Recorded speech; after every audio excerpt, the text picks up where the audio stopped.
یہ پڑھ کے میں کچھ پریشان ہو گیا۔ اندازہ تو مجھے تھا کیونکہ میں خود انہی سب چیزوں سے گزرا ہوں۔ میں نے بھی یہی کرب کے لمحے محسوس کیے ہیں۔ یہ سفر مجھے صدیوں کا محسوس ہوا ہے، جس کے بعد میں وہاں پہنچا ہوں جہاں میں آج بیٹھ کر آپ سے چند باتیں کرتا ہوں۔ جو چیز آپ ہمیشہ سے سچ مانتے ہوں تو پھر جب وہ ایک دم سے احساس ہو کہ ممکن ہے کہ یہ جھوٹ ہو تو پھر آپ کی دنیا بکھر کر رہ جاتی ہے۔ پھر آپ کو خیال نہیں آتا کہ سچ کیا ہے، جھوٹ کیا ہے۔ آپ پریشان ہی رہتے ہیں۔ آپ کا دل چاہتا ہے کہ جو آپ مانتے آئے ہیں، سمجھتے آئے ہیں وہی سچ ہو، لیکن پھر سوال، شکوک سر اٹھاتے ہیں۔ ایک دفعہ سوال اگر پیدا ہو جائے تو وہ خود بخود ایک بیج سے درخت بن کے رہتا ہے، آپ اسے روک نہیں سکتے۔ کوئی چلے، کوئی اوراد، کوئی وظائف اس کا علاج نہیں ہے۔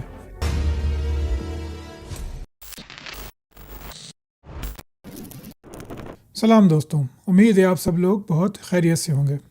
تو آج ایک ای میل نے مجھے کچھ جھنجھوڑ کر رکھ دیا۔ ان صاحب نے کامنٹ بھی کیا اور مجھے جامی صاحب نے بھی وائس میسیج کیا یہ بتانے کے لیے کہ میں اس کامنٹ کو ضرور پڑھوں۔ میں آپ کے سامنے وہ ای میل پڑھتا ہوں اور پھر آپ کو خود ہی اندازہ ہو جائے گا کہ اس ای میل نے مجھے کیوں جھنجھوڑ دیا۔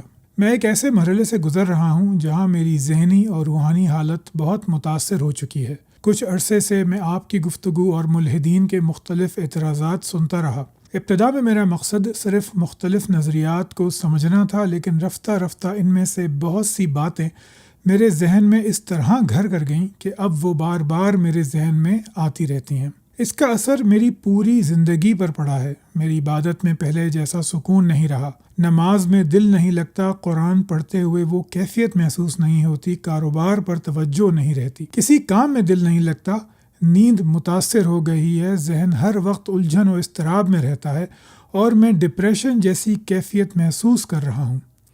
بعض اوقات ایسا لگتا ہے جیسے میں اپنے ہی خیالات کا قیدی بن گیا ہوں۔ میں آپ سے ایک شکایت ضرور کرنا چاہتا ہوں، لیکن یہ نفرت یا دشمنی کی شکایت نہیں، بلکہ ایک ایسے انسان کی فریاد ہے جو شدید ذہنی اور روحانی کشمکش میں مبتلا ہے۔ آپ نے اپنے دلائل پیش کیے، لیکن ان دلائل کو سننے کے بعد میرے جیسے بعض لوگ ایسی کیفیت میں مبتلا ہو جاتے ہیں جہاں نہ وہ پہلے جیسے ایمان کی طرف لوٹ پاتے ہیں اور نہ ذہنی سکون حاصل کر پاتے ہیں۔ ہم درمیان میں معلق ہو کر رہ جاتے ہیں۔ میں آپ سے یہ پوچھنا چاہتا ہوں کہ اگر آپ کے نزدیک مذہب اسلام درست نہیں تو میرے جیسے انسان کے دل کا سکون کہاں ہے؟ وہ امید کہاں ہے جس کے سہارے میں زندگی گزار سکوں؟ وہ اطمینان کہاں ہے جس کی تلاش میں میرا دل بھٹک رہا ہے؟ میری آپ سے درخواست ہے کہ اگر آپ واقعی انسانوں کی بھلائی چاہتے ہیں تو صرف اعتراضات پیش کرنے کے بجائے ان لوگوں کی ذہنی اور نفسیاتی کیفیت پر بھی غور کیجیے جو آپ کی باتیں سن کر شدید اضطراب، بے چینی اور ڈپریشن کا شکار ہو جاتے ہیں۔ میری خواہش کسی سے لڑنا نہیں ہے، بلکہ صرف یہ ہے کہ مجھے ذہنی سکون مل جائے، میں دوبارہ پوری توجہ سے اپنا کام کر سکوں، اپنے اہل خانہ کے ساتھ معمول کی زندگی گزار سکوں اور مسلسل اس اندرونی کشمکش سے نجات پا سکوں۔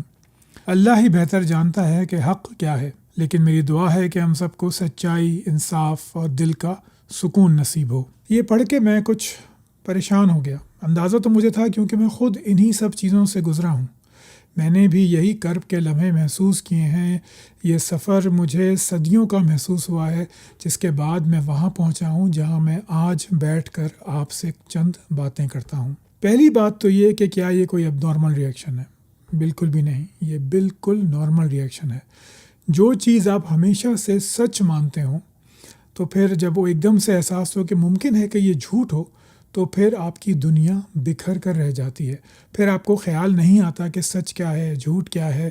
آپ پریشان ہی رہتے ہیں۔ آپ کا دل چاہتا ہے کہ جو آپ مانتے آئے ہیں، سمجھتے آئے ہیں وہی سچ ہو، لیکن پھر سوال، شکوک سر اٹھاتے ہیں، دلیل اپنا سر اٹھاتی ہے، ثبوت مانگے جاتے ہیں۔ آپ کا دماغ اگر ثبوت مانگے، اگر آپ کا دل ثبوت نہ بھی مانگے، جذباتی بات سے مطمئن ہو جائے، لیکن دماغ ضرور بالضرور ثبوت مانگتا ہے۔ یہی مسئلہ ہوتا ہے سوال کا۔ ایک دفعہ سوال اگر پیدا ہو جائے تو وہ خود بخود ایک بیج سے درخت بن کے رہتا ہے، آپ اسے روک نہیں سکتے۔ کوئی چلے، کوئی اوراد، کوئی وظائف اس کا علاج نہیں ہے۔ یہاں پہ میں آپ سے چند باتیں کرنا چاہتا ہوں جو میرا خیال ہے کہ شاید چند لوگوں کے کام آ جائیں. میری امید ہے کہ یہ صاحب یہ ویڈیو دیکھیں گے تو امید ہے کہ ان کے بھی کچھ کام آ جائے. پہلا سوال یہ ہے کہ کیا یہ ضروری ہے کہ ہم یہ ڈیسائیڈ کریں کہ میرا مذہب سچا ہے یا جھوٹا، یا یہ ضروری ہے کہ ہم یہ سوچ لیں کہ مجھے سچائی تک پہنچنا ہے؟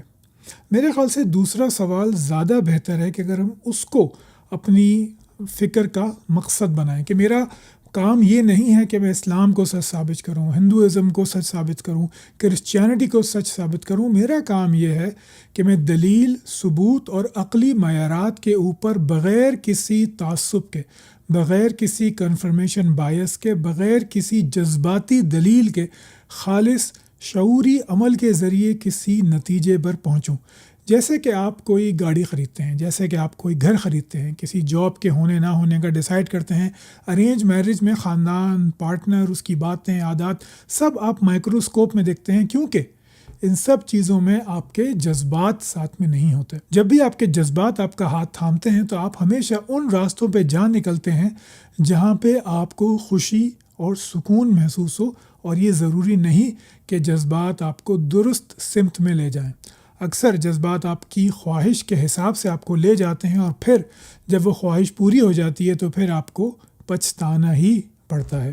یہ فلسفے کا ایک بہت پرانا سوال ہے جو شاید آج تک حل نہیں ہوا کہ ہمیں ماننا کیا چاہیے. کیا ہم وہ مانیں جو سچ ہے، یا وہ مانیں جو ہمیں سکون دے؟ دیکھیے، سکون صرف 2 صورتوں میں مل سکتا ہے، صرف 2 صورتوں میں. پہلی صورت یہ کہ آپ نے کوئی سوال اٹھایا اور اس کا آپ کو جواب مل گیا تو آپ کو سکون مل جائے گا. دوسری صورت یہ ہے کہ آپ یہ مان لیں کہ میں سوال کرتا ہی نہیں. جیسے کہ اگر آپ تبلیغی جماعت میں جا کے چلہ لگائیں تو وہاں پہ سوال جواب نہیں ہوتے. وہاں پہ عشق رسول، عشق خداوندی کا گاڑھا گاڑھا شیرہ صبح شام رات آپ کو پلایا جاتا ہے، اور اس شیرے سے آپ اوپر تک بھر جاتے ہیں. تو سوال آپ نے پوچھنا چھوڑ دیا. آپ ایک اندیکھے خدا کی اندیکھی تقدیر اور اندیکھی مصلحتوں پہ ایمان لے آتے ہیں. بالکل ایسے ہی جب آپ بدھ مت جوائن کرتے ہیں تو وہاں بھی آپ سوال پوچھنا چھوڑ دیتے ہیں، خوشی غم کا سوال پوچھنا ہی چھوڑ دیتے ہیں. جو ہمارے اسٹوئکس ہوتے ہیں، جن کو شاید رواقی کہا جاتا ہے اردو میں، وہ بھی یہی کہتے ہیں کہ خوشی اور غم کوئی چیز نہیں ہوتی. لیکن اگر آپ خوشی اور غم کو ماننے سے انکار کر دیں گے تو اس کا مطلب یہ بھی ہوگا کہ نہ آپ کوئی غم محسوس کر پائیں گے، نہ ہی آپ کوئی خوشی محسوس کر پائیں گے. یہ اپنے آپ کو سن کر لینے والی بات ہے. تو اگر آپ کے ذہن میں سوال پیدا ہو رہے ہیں اور آپ کو فرسٹریشن ہو رہی ہے، آپ کو غصہ آ رہا ہے، نیندیں اڑ گئی ہیں اور سمجھ نہیں آ رہا کہ میں کیا کروں، تو یہ فطری ہے. اس کو مانیے، اس کو سمجھیے. میں آپ کو مثال دیتا ہوں حجت الاسلام امام غزالی کی. آپ کلام کے ماہر تھے، تفسیر کے ماہر تھے، فقہ کے ماہر تھے، مناظرے کرتے تھے، مدرسہ نظامیہ کے سربراہ تھے، لیکن سکون نہیں تھا. اس کے لیے آپ نے المنقد فی الظلال لکھی کہ میں کس طرح اندھیروں سے روشنی کی طرف آیا، یعنی کہ اندھیروں سے کس طرح نکلا میں. تو اس میں وہ اپنے اس فرسٹریشن کا ذکر کرتے ہیں. یہ وہ شخص ہے جو قرآن و حدیث گھول کے پی گیا ہے، جو نہ جانے کتنی آیتوں کا، صورتوں کا حافظ ہے، نہ جانے کتنی احادیث کا حافظ ہے. فقہ اس کے بائیں ہاتھ کا کھیل ہے اور کلام اس کی جیب میں پڑا ہے. اس کے باوجود بھی وہ شدید کرب سے گزرتا ہے. اس کا نتیجہ ایک تصوف ہے جہاں پہ ان کو اپنے سوالوں کے جواب ملتے ہیں. آپ فرسٹریشن کا اندازہ لگائیے گیلیلیو کا، کہ جب وہ مقدمے میں کھڑا ہوا ہے، وہ جانتا ہے کہ ثبوت اس کے ساتھ ہیں، دلیل اس کے ساتھ ہے، لیکن طاقت کلیسا کے پاس ہے. کس دل سے اس نے معافی مانگی ہوگی، کس دل سے اس نے نظر بندی میں ایک ہی گھر میں چکر کاٹتے ہوئے کس فرسٹریشن کا سامنا کیا ہوگا. ذرا اس کو پہچان میں لائیے، ذرا اس کو اپنے دل میں لائیے. آپ کوپرنیکس کی مثال لیجئے کہ وہ بستر مرگ پہ اپنی کتاب دیتا ہے کہ یہ میرے مرنے کے بعد چھاپ دینا. یعنی کتاب، کوئی ویڈیو، کوئی کتاب آپ کی تخلیق ہوتی ہے. آپ چاہتے ہیں کہ دنیا کے سامنے پیش ہو، آپ کی واہ واہ اگر نہ بھی ہو تب بھی لوگوں تک سچائی پہنچ جائے. لیکن وہ اتنا ڈرا ہوا ہوتا ہے کلیسا سے کہ وہ بستر مرگ پہ دیتا ہے کہ اب میرے بچنے کی امید نہیں ہے، تو یہ لو کتاب اور اب یہ چھاپ دینا. کوپرنیکس نے اپنی کتاب کا نتیجہ نہیں دیکھا، کس طرح پوری تھیولوجی بدل گئی، فزکس بدل گئی، کازمولوجی بدل گئی، وہ اس نے نہیں دیکھا. اندازہ کیجئے اس کی فرسٹریشن کا. اندازہ کیجئے ابن رشد کی فرسٹریشن کا جب ان کو یہ کہا گیا کہ آپ پہ کفر کا فتویٰ لگ چکا ہے، آپ توبہ کیجئے. اندازہ کیجئے اس فلسفی کا جس کے سر پہ اس کی لکھی ہوئی کتابیں ماری جاتی رہیں کہ وہ اپنے عقائد کا، اپنے فلسفیانہ عقائد کا انکار کر دے. ہم میں سے ہر کوئی سچ کی قیمت دیتا ہے. ہم میں سے ہر کوئی اپنی چاہت کی قیمت دیتا ہے، ہم میں سے ہر کوئی اپنی دلیل کی، اپنی ثبوت کی سزا بھگتتا ہے۔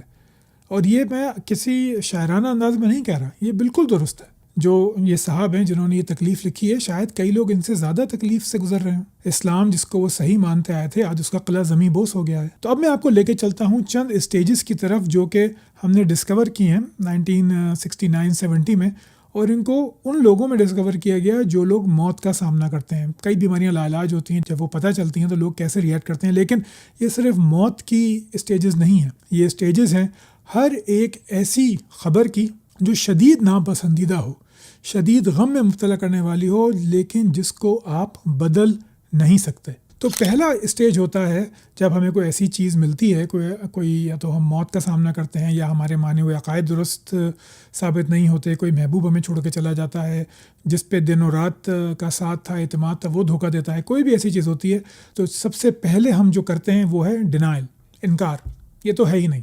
میں مذہب کے بارے میں بات کروں گا کہ آپ بہت اچھے مسلمان ہیں، پھر آپ نے ایتھیسٹ کی ویڈیو دیکھنی شروع کی، میں اپنا نام لوں گا، میں نہیں چاہتا کسی اور کا نام لینا، تو آپ نے میری ویڈیوز دیکھنا شروع کی، اور سب سے پہلے جب سوال پیدا ہوئے آپ کے دماغ میں کہ قرآن سچا ہے بھی کہ نہیں، محمد صلی اللہ علیہ وسلم کی یہ بات درست ہے یا نہیں، کیا وہ رسول بھی تھے یا نہیں، جب یہ سوال پیدا ہوتے ہیں تو سب سے پہلا جو کام آپ کرتے ہیں وہ ہے ڈینائل، کہ یہ تو ہے ہی نہیں، انکار، جھوٹ بول رہے ہیں، یہ مولدین سب ایجنٹ ہوتے ہیں، یہ تو پیسے کھاتے ہیں، یہ تو ڈالروں کے لیے ویڈیوز بناتے ہیں، یہ امریکہ میں پہنچ کے گرین کارڈ کے لیے، پاسپورٹ کے لیے، اسائلم لینے کے لیے یہ کام کرتے ہیں۔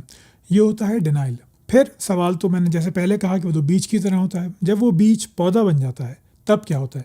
دوسرا اسٹیج شروع ہوتا ہے، وہ اسٹیج ہے اینگر، غصہ۔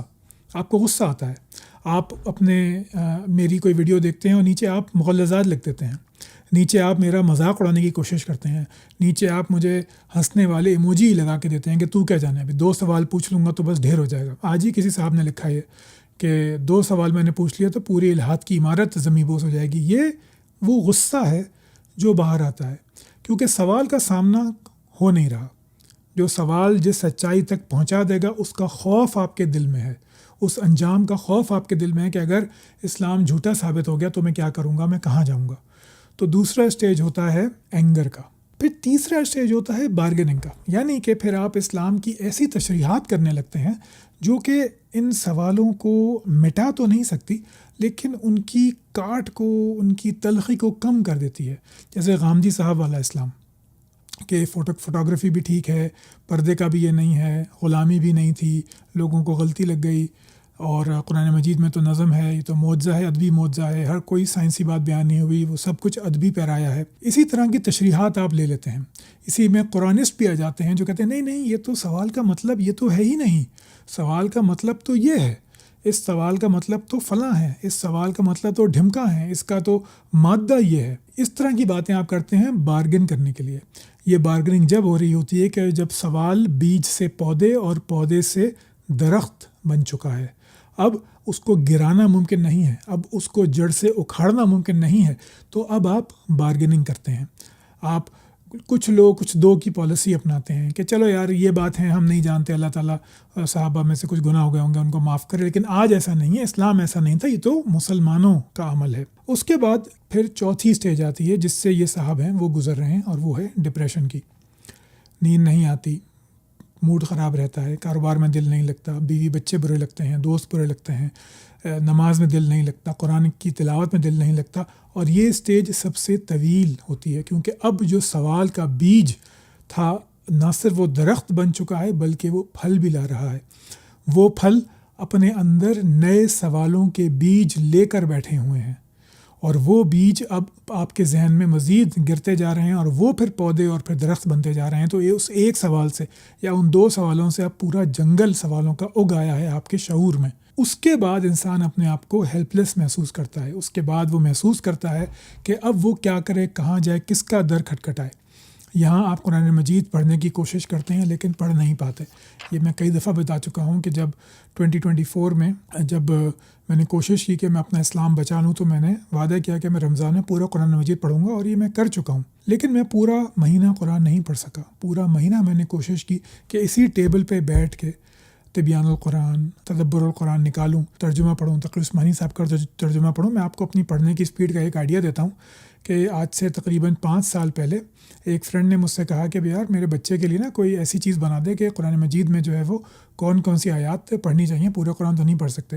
صرف 3 دن میں نے ایسی لسٹ بنا دی تھی، صرف 3 دن میں. لیکن اب میں پورے 30 دن لگاتا ہوں اور میں ایک رکوع بھی نہیں پڑھ پاتا. تو یہ وہ ڈپریشن کا اسٹیج ہے کہ جہاں سے آپ اس وقت گزر رہے ہیں. ان خط کے جو مصنف ہیں یا میرے سننے والوں میں سے شاید بہت سارے لوگ کچھ ڈینائل میں ہوں گے، کچھ اینگر میں ہوں گے، کچھ بارگیننگ میں ہوں گے اور کچھ ڈپریشن میں ہوں گے. لیکن یہ تو ہوگا ہی، یعنی اس سے کوئی نجات نہیں ہے. نجات اس سے ایک قدم آگے ہے. وہ قدم کون سا ہے؟ وہ قدم یہ ہے کہ جب آپ کو ڈپریشن ہو جائے، آپ سمجھ لیں کہ اب نہیں ہو رہا تو آپ ہتھیار ڈال دیں. آپ کہہ دیں کہ میں سچائی، دلیل اور ثبوت کے آگے اپنے آپ کو سرنڈر کرتا ہوں، اپنے آپ کو میں جھکاتا ہوں ان کے آگے کہ جہاں بھی دلیل ثبوت مجھے لے کے جائے گا میں اسی کو سچ مانوں گا، چاہے میرا دین مجھ سے چھوٹے، چاہے میرا موروثی عقیدہ مجھ سے جائے، چاہے میرے رشتہ دار مجھ سے ناراض ہوں، میں یہ کر کے رہوں گا. رشتہ داروں والا اسٹیج ذرا بعد میں آتا ہے کیونکہ آپ کو پھر اعلان کرنا پڑے گا، لیکن سب سے پہلے اعلان آپ اپنے آپ سے کریں کہ میں سچائی جاننا چاہتا ہوں، میں لالی پاپ نہیں چاہتا، میں بارگن کرنا نہیں چاہتا. جہاں بھی دلیل اور ثبوت مجھے لے کر جائیں گے میں وہیں جاؤں گا. یہ وہی بات ہے جو ہم دنیا میں کرتے ہیں. یعنی میں لنگ اسپیشلسٹ ہوں تو لنگ کینسر ڈائگنوسس میری روز کا کام ہے، اور جب بھی میں نے کسی کو بتایا ہے یہی ہوتا ہے کہ نہیں مجھے کیسے ہو سکتا ہے، میں تو یہ تھا، میں تو وہ تھا، میں نے اتنے سال پہلے سگریٹ چھوڑ دی، میں تو یہ بھی نہیں وہ بھی نہیں. پھر غصہ بھی آتا ہے کہ تمہیں کچھ نہیں آتا، تم نے اسکین صحیح نہیں کیا. پھر آخر میں بارگیننگ ہوتی ہے کہ میں یہ کام کر لوں، میں وہ کام کر لوں. لیکن پھر آپ کو ماننا پڑتا ہے کیونکہ حقیقت آپ کے نہ ماننے سے نہیں بدلتی. Facts are not affected by opinions. جو حقیقت ہوتی ہے وہ آپ کی رائے سے تبدیل نہیں ہوتی. حقیقت حقیقت ہی رہتی ہے. تو اگر آپ ڈپریشن میں ہیں، فرسٹریشن میں ہیں، نیند نہیں آ رہی، یہ نہیں ہو رہا، وہ نہیں ہو رہا، تو آپ مان لیجئے کہ میں سچائی کا سامنا کروں گا. اس کا جو بھی نتیجہ نکلے گا وہ بھی میں سامنا کروں گا. عین ممکن ہے کہ فراز صدیقی بالکل غلط ہو، اویس اقبال غلط ہو، انجم کھوکر غلط ہو، کوئی اور جو آپ کا پسندیدہ ایتھیسٹ ہے وہ غلط ہو، جامی صاحب کا کیا انالیسس غلط ہو. سب کچھ ممکن ہے. لیکن یہ صرف جب ممکن ہے جب آپ جلیبیاں تلنی چھوڑ دیں، جب آپ شیرہ اور لالی پاپ چاٹنا چھوڑ دیں، آپ سچائی کا ہاتھ تھامیں، آپ دلیل اور ثبوت کی بات کریں اور پھر اپنے آپ کو اس کے آگے سرنڈر کر دیں. تو جب آپ یہ کر لیں گے تو اس کے بعد 5ویں اسٹیج آئے گی اپنے ساتھ سکون لے کے، جس کا نام ہے ایکسیپٹنس. یعنی ڈینائل، اینگر، بارگیننگ، ڈپریشن اور اب ایکسیپٹنس. پھر آپ مان لیں گے کہ اچھا حقیقت یہی ہے. ضروری نہیں کہ اس کا آپ ڈھنڈورا پیٹیں، لیکن آپ کو اندر سے سکون ہو جائے گا کہ اسلام سچا نہیں ہے. اب بس میرے ساتھ بھی یہی ہوا. میں یہ نہیں بتا سکتا کہ آپ کیا کریں، میں اپنا تجربہ آپ کو بتا دیتا ہوں کہ جب مجھے یہ معلوم ہوا کہ اسلام سچا نہیں ہے تو میں نے بھی مان لیا کہ ٹھیک ہے، آئی ایکسیپٹ، میں اب مسلمان نہیں ہوں. اور یقین کیجئے کہ مجھے افسوس تو بے حد تھا. مطلب میں نے اسلام پڑھنے میں، سمجھنے میں، پڑھانے میں بہت وقت لگایا ہے، بہت گھنٹے لگائے ہیں، ان پابندیوں کو اپنے اوپر لاگو کیا ہے جو اسلام آپ کے اوپر ڈالتا ہے. لیکن جب میں نے حقیقت کو مان لیا تو پھر مجھے سکون آ گیا. پھر میرے سامنے جو سوال تھے وہ ایسے سوال تھے کہ جو میرے لیے ایکسائٹنگ تھے. اب میں اپنی اخلاقیات کی بنیادیں کہاں تلاش کروں گا؟ اب میں اپنے بچوں کو اخلاقیات سکھاؤں گا تو وہ کون سے پیرامیٹرز پہ ہوگی؟ میں لوگوں کو جج کروں گا تو کس طرح کروں گا؟ اگر میں کسی کا انکار کروں گا تو کس طرح کروں گا؟ اور اسی وجہ سے یہ انتھوزیازم، یہ ہمت پیدا ہوئی کہ یہ چینل کھول کے آپ کے سامنے بھی اپنے نتائج تحقیق پیش کروں. غلط ہو سکتا ہوں، بالکل غلط ہو سکتا ہوں، جھوٹا نہیں ہو سکتا. دیکھیے، جھوٹ وہ ہوتا ہے جب آپ سچ کو جانتے ہوئے آپ بولیں. اگر آپ کو جانتے ہی نہیں اور پھر آپ کچھ بات کہہ رہے ہیں تو اس کو ہم جھوٹ نہیں کہیں گے، اس کو آپ جہالت کہہ لیجئے. تو لیکن میں جاہل تو ہو سکتا ہوں لیکن میں جھوٹا نہیں ہو سکتا، یا اپنی ممکنہ حد تک میں جھوٹا نہیں ہوتا. کم سے کم اپنے لیے تو نہیں ہوتا اور آپ کے لیے بھی نہیں ہوتا. اتنا میں آپ کو کہہ سکتا ہوں. تو آپ میری بات سنیے، اس کو تحقیق کی چھنی سے گزاریے. ہر بات ہے اس کو گوگل کیجئے، جیمنائی کیجئے، چیٹ جی پی ٹی کیجئے. Again chat G P T, Gemini, Claude یہ ریسرچ ٹولز نہیں ہیں، یہ صرف آپ کو بتانے کے ٹولز ہیں. تو ان سے آپ ریفرنسز مانگیے کہ یہ کہاں لکھا ہے، یہ کہاں بیان ہے، اس کو چھانیے اور اپنے سرچ کو نیرو ڈاؤن کر لیں. آپ ایک ساتھ کاروبار بھی بچوں کے ساتھ جو ہے بیٹھ کے آپ حدیث، فقہ، قرآن، رسول اللہ کی ذات والا صفات، اسلامک ہسٹری سب کچھ نہیں پڑھ سکتے. اس کے لیے تو آپ کو کئی سال چاہیے. آپ ایک چیز لے لیجیے، اگر آپ مسلمان ہیں تو اپنی کتاب پڑھیے. بس صرف یہ 350-400 صفحات کی کتاب ہے. آپ ترجمے کے ساتھ یہ پڑھیے. تفسیر بھی چھوڑ دیجیے. 2 ترجمے لے لیں، 3 ترجمے لے لیں، اور ایک آیت 3 ترجموں 3 یا 4 ترجمے لے کے آپ پڑھیے اور بس. اور قرآن کو قرآن سے سمجھنے ہی کی کوشش کیجیے. آپ کو چند ماہ کی محنت سے آپ کو یہ پتہ چل جائے گا. جو میرا روٹین تھا میں وہ عرض کر دیتا ہوں کہ میں روزانہ قرآن مجید کے 2 رکوع پڑھتا تھا ود انڈرسٹینڈنگ. میں نے کبھی بھی اپنی مسلمانی کے دنوں میں کبھی بھی قرآن مجید صرف تلاوت نہیں کیا. میں نے جب بھی قرآن مجید اٹھایا ہے اس کو ترجمے یا تفسیر کے ساتھ اٹھایا ہے. تو یہ آپ بھی کیجیے. 2 رکوع میں کیا 50 آیتیں ہوں گی زیادہ میں زیادہ. آپ وہ 2 رکوع پڑھیے سادہ ترجمے کے ساتھ. آپ کو کوئی ضرورت نہیں ہے کوئی تفسیر کھولنے کی، کچھ اور کرنے کی. صرف یہ سوچیے کہ میں یہ قرآن پڑھ رہا ہوں، اگر یہ اللہ کی کتاب ہے تو یہ کتاب مجھے بتا دے گی. یعنی خدا کے سامنے جب اگر وہ ہوا اور قرآن مجید کا خدا ہوا تو میں اس کے سامنے اپنی ساری ترجمے تفاسیر یہ لے کے جاؤں گا کہ یا اللہ میں نے ان سب کو پڑھا تھا اور کئی بار پڑھا تھا، لیکن تو مجھے نہیں ملا اس میں. ہو سکتا ہے میری تلاش میں غلطی ہو سکتا ہے میری سب کانشیس میں میرا کوئی ویسٹڈ انٹرسٹ چھپا ہو، میری کوئی لالچ چھپی ہو، میری کوئی کمزوری چھپی ہو، میں نہیں جانتا. لیکن میری دلیل وہی ہوگی کہ یہ تیری کتاب ہے.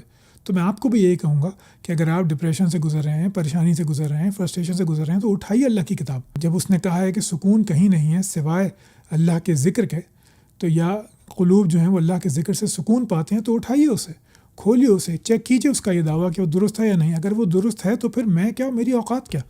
مجھ پہ لعنت بھیجیے، باقی جو ایتھیسٹ ہیں ان پہ لعنت بھیجیے اور اپنی زندگی انجوائے کیجیے. جو سچ آپ کو مل گیا ہے اس کا ببانگ دوہل بتائیے. مطلب اس میں ایسی کون سی بڑی بات ہے. تو میں ویڈیو کے آخر میں آپ سے یہی کہوں گا کہ سچائی، دلیل، ثبوت، عقلی معیارات، ان پہ چلیے. میں نے پہلے بھی کئی دفعہ یہ کہا ہے کہ الحاد جو ہے وہ اپنے آپ کو مار کر دوبارہ تخلیق کرنے کا نام ہے، اور میں اسے خود گزرا ہوں. میں نے اپنا وہ مسلمان فراز صدیقی مارا ہے، اپنے ہاتھوں سے اس کا گلا گھونٹا ہے یا ذبح کیا ہے، اور پھر اب میں تخلیق کے مراحل میں ہوں، اپنی ذاتی تخلیق کے مراحل میں ہوں، جو آپ بھی میرے ساتھ اس میں شامل ہیں اس چینل کے تھرو. تو میں یہی کہوں گا انصاف سے کہ دیکھیے مجھے آپ کی تکلیف کا بالکل اندازہ ہے، کیونکہ میں خود بھی گزرا ہوں اس سے. ہمت سے کام لیجئے، سچائی کا سامنا کیجئے، کیونکہ سچائی آپ کے ماننے نہ ماننے سے، آنکھیں بند کرنے سے، اوراد پڑھنے سے، وظائف پڑھنے سے، اور کوئی وظیفہ کرنے سے، تعویذ پہننے سے نہیں بدلے گی. حقیقت کو کوئی بھی نہیں بدل سکتا. حقیقت کو آپ صرف اور صرف مان سکتے ہیں. اگر آپ اس کا انکار کریں گے تو کبھی بھی سکون نہیں پائیں گے. حقیقت اپنے آپ کو منوا کر ہی رہتی ہے، چاہے ہم پسند کریں یا نہ کریں. میری آخر میں گزارش یہ ہے کہ کامنٹ سیکشن میں مجھے ضرور بتائیے گا کہ آپ کون سی سٹیج میں ہیں. یہ جو میں نے آپ کو 5 سٹیجز بتائیں، ڈینائل، اینگر، بارگننگ، ڈپریشن اور ایکسیپٹنس، ان میں آپ کون سی سٹیج پر ہیں. تو پھر اگر کافی زیادہ لوگ پریشان ہیں تو پھر میں کوشش کروں گا کہ مزید چند ویڈیوز بناؤں، چند ان کے نفسیاتی باتوں کو لے کے، ان کے سدباب کے لیے ہم کیا کر سکتے ہیں، اس پہ پھر میں کام کروں. کیونکہ یہ میرا ہے نہیں، مطلب میں نے کبھی سوچا نہیں اس پہ کرنے کے لیے، لیکن جو میں نے کیا، جو میرے کام آیا، وہی میں آپ کے حضور پیش کر سکتا ہوں. کچھ تحقیق کر سکتا ہوں، ریسرچ کر سکتا ہوں. تو کامنٹ سیکشن میں مجھے یہ ضرور بتائیے گا کہ آپ کس اسٹیج سے گزر رہے ہیں. اپنا بہت خیال رکھیے گا. ویڈیو کو زیادہ سے زیادہ شیئر کیجیے، کم از کم ان لوگوں کے ساتھ جو آپ کے خیال میں چھپے ہوئے ہیں، ملحد ہیں، یا پھر وہ انہی سوالوں سے گزر رہے ہیں جن سے آپ گزر رہے ہیں. آپ کے بہترین دوست، آپ کی بیوی، آپ کا شوہر، آپ کا چھوٹا بھائی، بڑا بھائی، کوئی بھی ہو سکتا ہے وہ جو ان سوالوں سے جوجھ رہا ہو. کچھ کہیے نہیں کہ یار یہ ویڈیو دیکھی تھی، دیکھو یہ ملحد جو ہے کیا بکواس کر رہا ہے. آپ یہ کہہ کے فارورڈ کر دیجیے. مجھے 2-4 گالیاں بھی دے دیں، کوئی ٹینشن نہیں ہے. کمنٹ سیکشن میں مت دیجیے گا، بڑی نوازش ہوگی، لیکن 2-4 گالیاں دے کے آپ فارورڈ کر دیجیے، کیونکہ کیا پتہ کیا بات کس کو کلک کر جائے. اور میں اس بات کا بالکل قائل ہوں کہ ہو سکتا ہے کہ کئی لوگ جب کریٹیکل انداز میں سچائی ثبوتوں کے ساتھ اسلام کا مطالعہ کریں تو میں غلط ثابت ہو جاؤں. اب اس کا یہ امکان کیوں نہیں ہے؟ آخر اگر واقعی اللہ کا دین ہے تو میں کیا، میرے جیسے کروڑ لوگ اس کا کچھ نہیں بگاڑ سکتے. تو آپ یہ کرنے میں ڈر کیسا؟ اگر وہ خدا ہے تو وہ مجھ سے نہیں ہارے گا. اگر وہ خدا ہے تو وہ کسی اور ملک سے بھی نہیں ہارے گا. وہ اپنی کتاب کو، اپنے دین کو لازماً غالب کر کے رہے گا، جیسے کہ اس نے 3 جگہ قرآن مجید میں فرمایا ہے کہ یہ تمام ادیان پہ غالب ہو کے رہے گا. دین خدا کی قدرت میں ہے یہ بات. 3 جگہ یہ آیت آئی ہے جو ڈاکٹر اسرار صاحب بہت زور و شور سے پڑھتے تھے. اللہ تعالیٰ کی مغفرت فرمائے. تو چلیے میں آپ سے اجازت لیتا ہوں. ملتے ہیں کچھ دنوں میں نئی ویڈیو کے ساتھ. اپنا خیال رکھیے گا. اللہ حافظ.